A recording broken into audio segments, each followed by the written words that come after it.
Good afternoon, it's Andy from electricpetrolhead and I'm in the VW ID3. I've rented this from an EVEC, so I do not have a press department to sort of tell me off for whatever I say, so I can be very honest. And in a tradition I've done with quite a few other cars I've reviewed, this is the 5 things I hate. Now, I don't really hate them because this is a fantastic car, but I personally find it very interesting to go up to someone with a car and say, well, what do you hate about it? Because you then realise how good the car is. You know, if they turn around to you and say, well, actually, it's pretty awful, but it's cheap and, you know, it does the job, then you realise it's nothing special. But with this car, it's a fantastic car and there's just a few little niggles. So this is the 5 things I hate. Reason number 1 is the boot, and it's great. And this is a bit of a weird thing to say about a hating car. So I've got 2 young girls and it's starting to get to the point now where we need more and more kit. So in a way, our current BMW i3 is starting to be a little bit small. So something like this is that little bit bigger. The boot is great. It's bigger than a Golf. However, you've got an electric car here. You don't have a big fuel tank. You've just got the motor at the back and then the batteries underneath. With Tesla, they're very good at packaging the motor so you get that underfloor storage. In the ID3, it's a little bit lacking. It's not quite as sort of spacious back there. It would be nice just to have a little bit more space. There's no frunk either. So in say, I know the Model 3 Standard Range Plus, on paper it's not a million miles away price-wise, but leasing-wise it's pretty much double this, at the moment anyway. That just gives you a little bit more storage space in the front. However, the Model 3 is a saloon hatch, as I call it, not a full hatch, whereas this is a full hatch. So if you've got dogs, this is going to be far better. And if you do need the bigger space, then you've got the VW ID.4, which is just around the corner. So, yeah, I just think they could have packaged the motors a little bit better and given you a little bit more underfloor storage in the boot, because I think some of the early cars did. I read it on a review of a car that was reviewed in Germany and it had some underfloor storage. So, yeah. But, you know, as I said, nitpicking. But just look at the boot. It's pretty good. Just not quite as good as it could have been, I think. But, yeah. Anyway, let's go on to point number 2. So point number 2 is something I talked about in the 5 things I love video, and if you haven't watched that, make sure you watch that as well. It gives a nice balance to the sort of the whole review. So it's this plastic trim, and I think if they brought out a more luxurious trim and got rid of this, it would be a positive, because it's just like, this is really nice. Like, generally the car is very nice and I like it. This plastic is just a little bit annoying. And yeah, okay, you can rest your arms quite comfortably there on a long journey when you're on a motorway and you're just cruising. But if you put your arm up here, it just slides off, which is a bit annoying. But that may just be me. So it depends how you like driving. If you kind of like that type of driver, you might find it annoying. But if you're, as you should be, sort of hands both on the steering wheel, then you probably wouldn't even notice that. But yeah, so that plastic is a little bit annoying. But the rest of the interior is pretty good. I'm really impressed. So yeah, anyway, point number 3 coming up. Now point number 3 is our brake pedal. Because obviously with electric cars, I'm always keen to put it onto B mode, which is, I think it's battery mode, but I also call it brake mode. Basically the regen mode. So you don't touch the brake that often. This isn't a complete one pedal type car. So if you let off and just drifted, you'd go down to about 4 miles an hour and then just sit roughly at that.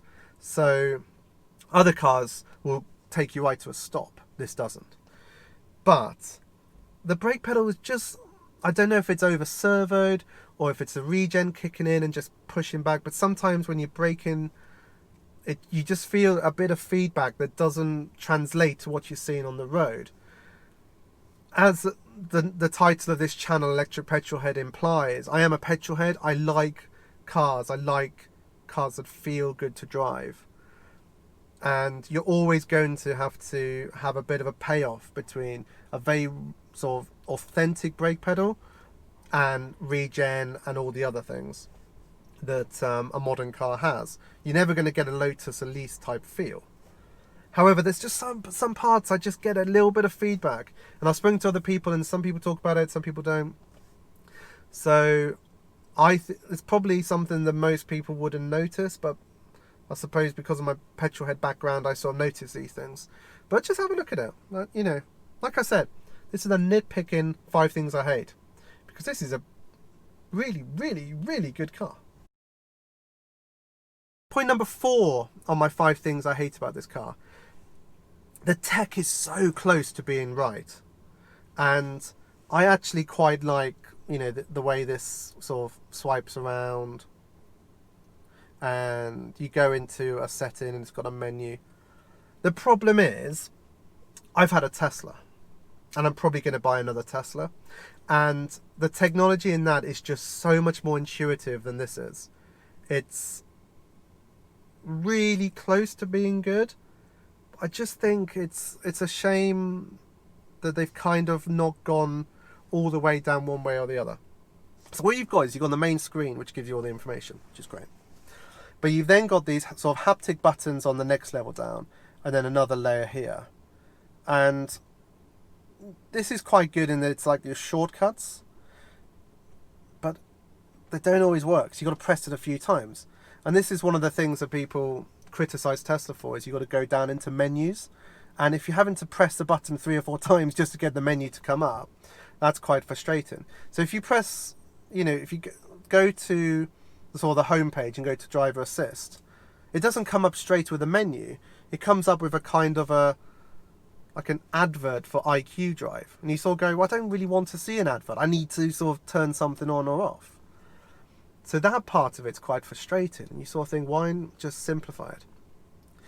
The haptic buttons are okay. They're not perfect. And it's a little bit annoying, especially when you sort of turn around a roundabout. If, like, my palm sometimes catches the volume up button. So that's a little bit annoying. But you'd get used to that, and you probably wouldn't do it again. What I do really like is having some of the light buttons here. That's one of my main criticisms of the Tesla system, is if you were coming down into a valley and you suddenly came into fog, trying to grab the fog lights is a little bit difficult. Whereas this, they're literally right there, which is great. And you got your windows and mirrors control there. So on the whole, it's so close to being perfect. And personally, I would move away from having these haptic buttons on here, because they're not quite, obviously once you get used to it, it's going to be better. But I think it would be better just to go with the Tesla model of having a completely touchscreen, and then you can customize what buttons are there all the time and just jump on them. I think that's better, and I think that's better than Tesla. And this just, the gear selector being so like an i3 just made me laugh. But it works. So, yeah, on the whole, it's so close to being perfect, but I can understand why there has been some criticism of it. And I have had a couple of bits where it's come up with a, like, not an error, but, you know, a loading screen. So, things like that are just kind of annoying. But yeah, it's very, very good, just not quite up to the level you'd expect from a completely ground up, brand new system. So it'd be interesting to see how they update it going forward.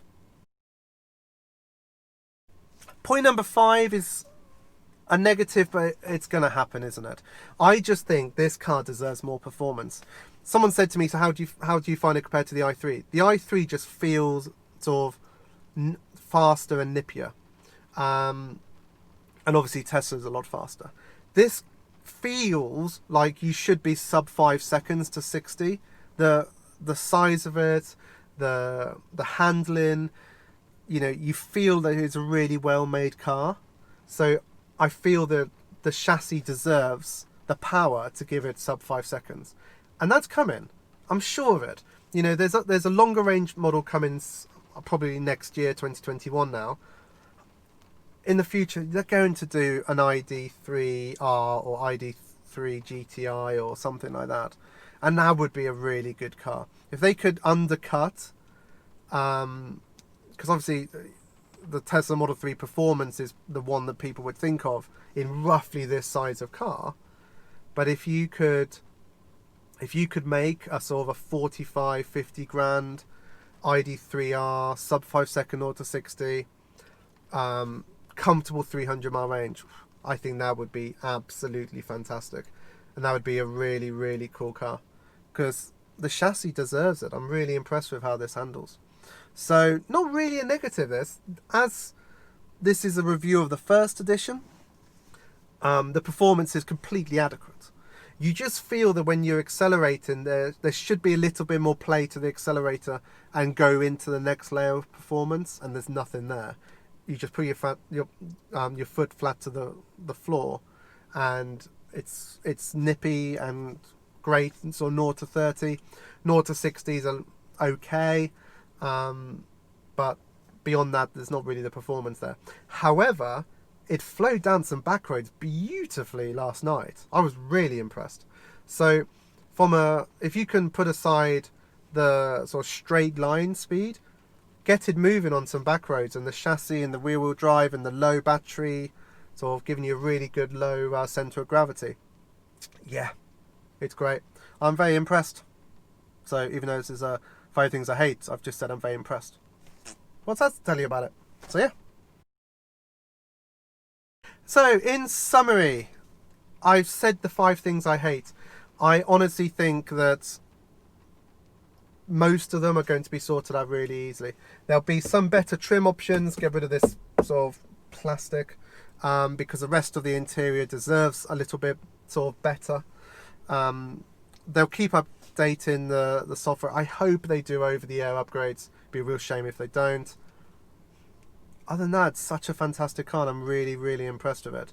So check out my channel. If you click subscribe and then go to my channel and have a look at some of the other videos, I've done the 5 things I love about this ID3, and you can sort of go back to my other videos on the i3. And as always, so if you're doing a comparison between those 2 cars, and as always, just feel free to drop me an email or comment below with any questions you got. I'll be more than happy to answer them.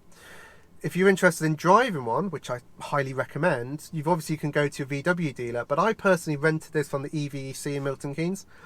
They run a 2 to 7 day rental program. It's very fairly priced. You get a BP Chargemaster fob, so you can go and charge it for free, and you can really get to experience the cars, and they will help you. They're a really good team there, and they can really help you in an unbiased way, because they work with lots of different manufacturers, so they're not biased, and that makes a really big difference, because it's sometimes hard to get a true answer out of a car salesman. So yeah, I'm very impressed with this car. Thank you for watching, and I'll see you on a future video. Thanks a lot. Bye.